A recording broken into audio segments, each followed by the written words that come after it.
Hey, Miss Rumley Elder, it's Miss Smith. Here is how you create a link from YouTube and post it elsewhere.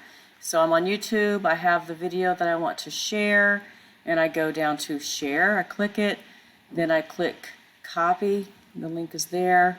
So it's copied to my clipboard, and then I open up a PowerPoint presentation or a Word document or wherever you want to put your link. And then I'm going to right click and paste it there, and there you have it. And that's all you have to do. But just to make sure it works, let's just click on it. See that little it says control click, follow link.